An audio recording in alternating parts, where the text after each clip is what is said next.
Now, unfortunately for Tybo and Wrenched, they do have to run into Boomie and Sandstorm. That is their first set. I like how you say unfortunately, because it really is unfortunately for anybody. Yeah, yeah, of course. It's a double-edged sword, right? Because they are the team to beat. Sandstorm and Boomie have been undefeated in team events across the board ever since they got together. The closest was Cody Travis and Issa Drew at final round, who took it to game 10, which was incredible. Truly an amazing set to behold. And we might have another one of those scenarios again. We're projected to go in that direction, as Sandstorm and Boomie and Cody Travis and Issa Drew could very well meet in winners finals and then again in grands. But there's so many teams now that can contest Sandstorm and Boomie. I feel like that we're in for a really exciting match. Now we see the characters on screen. It's Ragnar and Asuri versus Mirage and Mordex. Definitely no surprises on the red team. Of course, no surprise with the Asuri pick from Wrenched. And this Tybo Ragnar pick is, I guess it's familiar. It's more an issue of I just haven't seen Tybo on stream in a long time. He has a level 41 Ragnar, so I honestly just don't remember off the top of my head, besides the Yumiko and some more decks, it can also be who said Tybo plays. That Ragnar is just a staple twos pick to have in your roster. Like, before it was a Tori, now it really feels like Ragnar's the character everybody wants to have at least one of on their team. And Wrenched, of course, Asuri, known so well for his ability to play with the character. Didn't do so hot in the Spring 1v1 championship yesterday, but now on winner side of top 8 showing that he's been putting a little bit more focus into his team play, perhaps, as they're going to be opening up against Boomie and Sandstorm and have a slight... Actually, this is very, very close. Boomie's fighting Tybo off the side of the stage. Sandstorm and Boomie, of course, have probably the best Scythe team combos in the world. No, they just do. For sure, yeah. That's, without hesitation, they absolutely do, 100%. Ooh, and Sandstorm excellently catching Boomie on the way down there from that gravity cancel. Boomie coming in with that side signature, going to end up missing. You're seeing Wrench chase him around that island, does pick up the recovery, and Tybo still is the most damaged, but Boomie's actually really close to him at this point. Tybo being sent far off stage. Ooh, Sandstorm just goes right over that corner. It wasn't particularly fast, and I think because it wasn't super fast, you just kind of didn't notice it coming. It wasn't like you saw all of a sudden movement really quick out of the corner of your eye. It was just kind of, whoa, and you're dead. Yeah, exactly. And, ooh, the down to connecting from Sandstorm, but not being able to finish due to the clash. Boomie going around with a neutral signature, can't quite catch Wrenched, and whoa, there's a lot of team damage occurring for both teams as they're trying to figure out the slugfest that's going on. But we saw Remy and Phazon do that very successfully earlier today. Sandstorm and Boomie both still holding on to their first stocks, as is Wrenched right now. Tybo still taking some more punishment as he's just pushed into the orange. Sandstorm coming in, gets the nice turnaround dare with the weapon toss onto Wrenched. Yeah, Unarmed, he's going to go back onto the main platform, try to slide kick off the edge there. He does have the gauntlets in his hand, tries to go with the neutral signature, doesn't end up hitting. Wrench putting some damage onto Sandstorm. Tybo going under the stage. At least Wrench is there to kind of be that wall of safety. But Boomie may have gone too far. Wrench may have gone too far. Sandstorm was just able to clean that up, and Wrench loses that first stock. And that was like the stress of that situation, was that Tybo lost his first stock so early, but everybody else was stock tanking the entire time. And then Tybo was just taking damage as if they were all even. Yeah.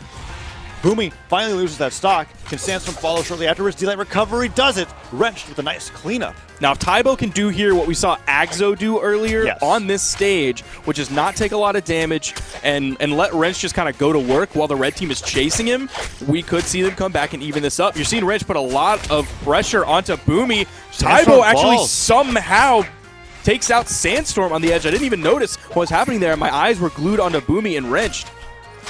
Sandstorm falling to his death there at the hand of Tybo, and now blue team in the lead, because we were talking about that. Tybo's kind of doing what Axo did. Yeah. Okay, Sarah hit. Finally falling, but look, it's exactly even in the top right of your screen. In fact, he did his job. A little bit of a lead for blue team. He straight up did his job, and he did it very well.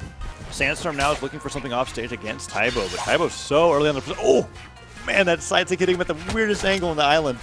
Bouncing him underneath Twilight Grove, manages to recover still, and Boomie finding that recovery, and that's what I wanted to comment on. The difference between Remy and Phazon, excellent KO and Wrench, and Boomie and Sandstorm is it feels like the team can... Sandstorm! Oh my gosh! And that is what he is known for. The Scythe player himself, Sandstorm, was able to take Tybo off from white to death. And now Wrench has a 1v2 of the lifetime. And, well, we've seen what happens. This is so scary. Like, 1v2 situations are awful. Like, you never want to be in that position. Yeah, but Boomie and Sandstorm don't even give you a 1v2. They kind of just give you a combo showcase. Yeah. As we're, oh, man, it was set up, and now they're being a little bit of impatient about it. Boomie and Sandstorm make the 1v2 look absolutely virtually unwinnable against them unless the moon is as in the right spot, you're holding your mouth the right way, they're both in kill percent, they happen to stack up on one another, you hit a kill move right at the moment. The 1v2 is just all but unwinnable at this point. And I don't know if we've seen anybody 1v2 them except like maybe Cody at final round when they both happen to be in red, but it's such a rare occurrence. And Wrench is actually doing a remarkable job of navigating through all of their setups. You could tell they want to get a neutral light, they want to get a down light, they want to get anything that can start to Wrench! What? What? Wait, does he have a recovery? He does. He touched. Okay. Can you make it back? Oh no, Boomie man, with that clutch stinks edge for guard. Wrench, man. My God. How did he take out...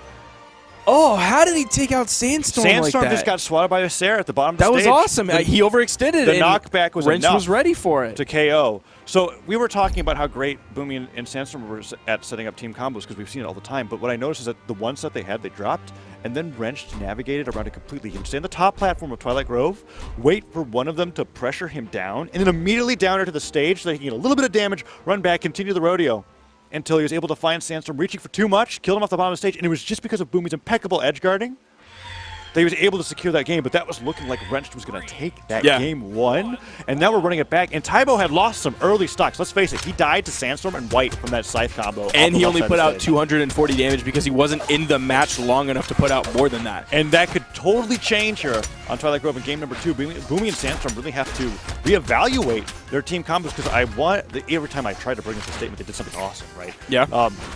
Remy and Phazon, when they were hitting each other, they were also hitting their opponents. That game, there was a lot of team damage that was just only on their team. I am hoping that's going to change here for both teams as we go into game number 2. But Sandstorm with that side 6 sends Tybo flying really early on. Wrench goes to defend him, gets the recovery, keeps booming off, and Sandstorm is just putting up side signature, side signature. The Sarah sends him off. Can he go for the grandpa? Oh, Boomie with the snipe onto Wrench. Wrench is the first to go. And Tybo's having to play the 1v2 for just a moment while Wrench is respawning.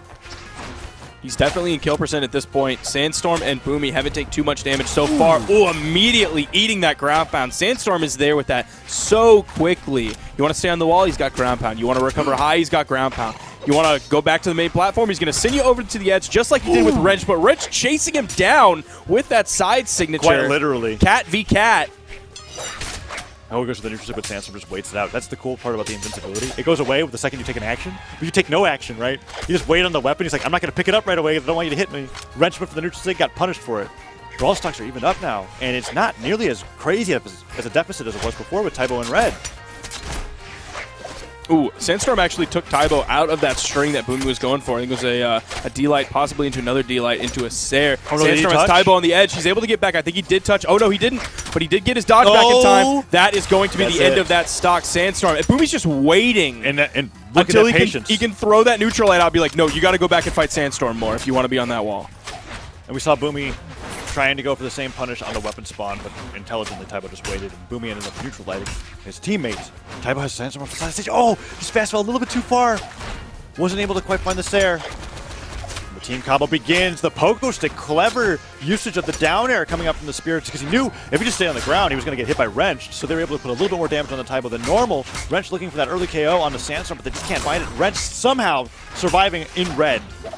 Way longer than he probably should have, but the recovery will finish it off, and Tybo now has to run for his life. Oh, what life is there to run with? It's taken out very quickly by that gravity cancel signature, and now the 1v2 of a lifetime. Yeah, this is looking much more hopeless than the previous 1v2, and even that one was looking pretty hopeless for a while. And I think, Boomie and Sandstorm recognize it. Oh, the rock, paper, scissors taunt into team combo. Oh, Boomie goes for it all. And Wrench is just trying to fight him off stage, because at this point, what can you do? Yeah, if they want to just... The team combo to the island? Tried to pick him up with an air. That's a 1v3. The island is on the red team right now, apparently. Wrench trying to fight them off stage, gets tossed underneath the stage, uses the dodge just to be able to get back in the fully pivoted slide charge. Side sig results in Boomie and Sandstorm convincingly taking 2 games in a row. Game 1, right, we were like, okay, Tybo got killed really early on. Maybe that won't happen.